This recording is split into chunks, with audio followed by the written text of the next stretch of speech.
Assalamualaikum warahmatullahi wabarakatuh. Alhamdulillah wa syukurillah wassalatu wassalamu ala rasulillah amma ba'du. Bersyukur kita kepada Allah subhanahu wa ta'ala karena pada saat ini kita masih diberikan nikmat untuk bisa merasakan nikmatnya hidup di dunia ini. Terutama kita bisa merasakan nikmatnya bulan Ramadan, sehingga kita juga masih bisa beribadah menyembah kepada Allah di bulan Ramadan ini. Sholawat dan salam marilah tetap kita curahkan, kita sampaikan keharibaan junjungan kita Nabi besar Muhammad Sallallahu Alaihi Wasallam. Semoga kita semua akan senantiasa mendapatkan syafaatul uzma darinya. Amin ya Allah ya Rabbal Alamin. Saudara-saudaraku yang dirahmati Allah Subhanahu wa taala, di sini saya akan berbincang-bincang, sedikit memberikan pengalaman ataupun bertukar pikiran dengan saudara-saudaraku sekalian, di mana kita sebagai hamba Allah mempunyai suatu kewajiban, yaitu beribadah, menyembah kepadanya dengan setulus, ikhlas dan seluruh-seluruhnya. Maka dari itu saya akan sedikit memberikan tips ataupun berbagi tips kepada saudara-saudaraku sekalian dengan sebuah metode zikir, yaitu zikir nafas 312, di mana zikir tersebut merupakan suatu amaliyah ataupun suatu ibadah yang sangat dianjurkan oleh Allah Subhanahu wa taala. Zikir merupakan suatu bentuk kewajiban bagi seorang hamba kepada Tuhannya,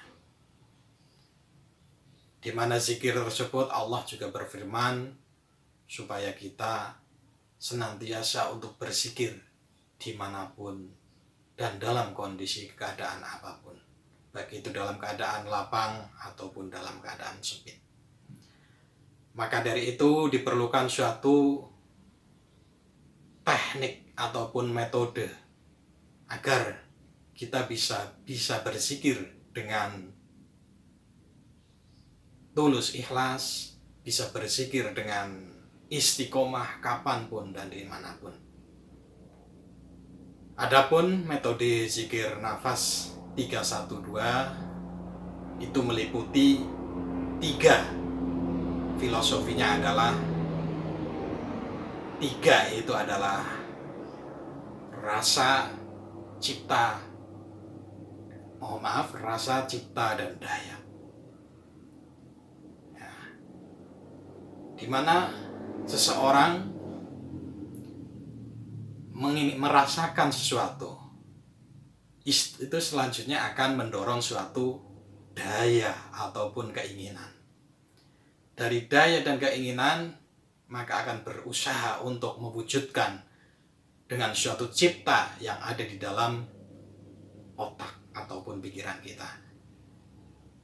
Maka dengan metode zikir nafas 312 ini adalah memberdayakan, ya, memaksimalkan potensi, rasa, daya dan cipta, agar apa-apa yang menjadi kehendak kita, apa-apa yang menjadi tujuan daripada kita berzikir, khususnya untuk berjalan menuju kepada Allah Subhanahu wa ta'ala, bisa dikabulkan oleh Allah Subhanahu wa ta'ala dengan keriduannya. Kemudian satu di dalam zikir nafas 312 adalah nafas, mempergunakan nafas sebagai pegangan istilahnya. Karena apa? Di dalam nafas ada kuasanya, ada kehendaknya. Maka ketika kita bernafas dengan diiringi dengan zikir, insya Allah akan membuahkan suatu kesadaran yang luar biasa tentang ketuhanan, tentang kuasa Allah yang maha kuasa.